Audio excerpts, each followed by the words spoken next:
Aminin mo na. Selosa o selosa ka talaga. Alam ko naman na minsan pinipigilan mo para makaiwas ka sa gulo pero wala eh. Hindi mo naman pwedeng lokohin yung nararamdaman mo. Ang hirap maging seloso, no? Isa yan sa mga pakiramdam na mahirap pigilan.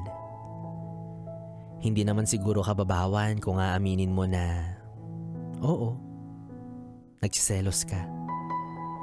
Kasi isa yan sa mga patunay na nagmamahal ka talaga. Na may pakialam ka. Yung pinoprotektahan mo siya laban sa potensyal na makuha siya ng iba. O hindi naman kaya mahulog sa mga nakapalibot sa kanya. Pero alam mo ba na alam kong may mas mahirap dyan sa sitwasyon mo? Yung hindi mo siya pwedeng ipagkait sa iba. Kasi wala namang kayo.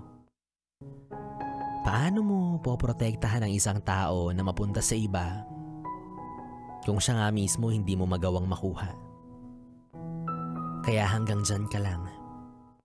Nagsiselos nang wala siyang kaalam-alam. Pero kung may karapatan ka man, dahan-dahan lang din sa madalas mong pagsiselos. Baka hindi mo alam minsan, wala ka na sa lugar.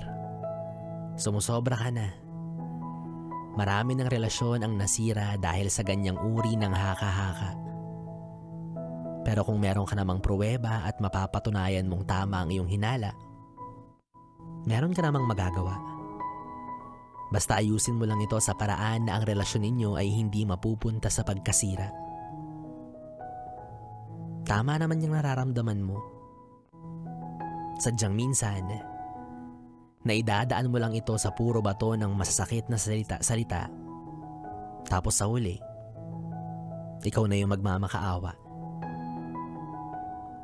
Kaya next time, kapag magsiselos ka, mas mainam siguro kung kausapin mo muna siya.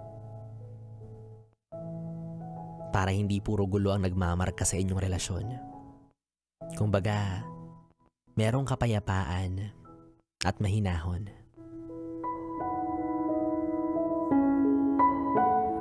Hay nako, perks of being single.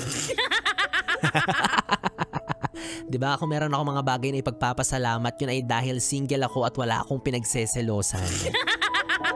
Ay meron pala, minsan yung mga grade 1 na mas marami pang laman yung wallet kaysa sa akin. O hindi naman kaya pag yung pera ko napunta sa wallet ng iba, yun talaga yung selos na minsan hindi ko kinakaya. Halos hindi ako makahinga. Hi, yes friend, tuloy-tuloy pa rin tayo sa ating BB Time hanggang mamayang alas 12. Kapiling mo pa rin, DJ B-Boy Bibo dito sa 101.1 Yes FM. Solid!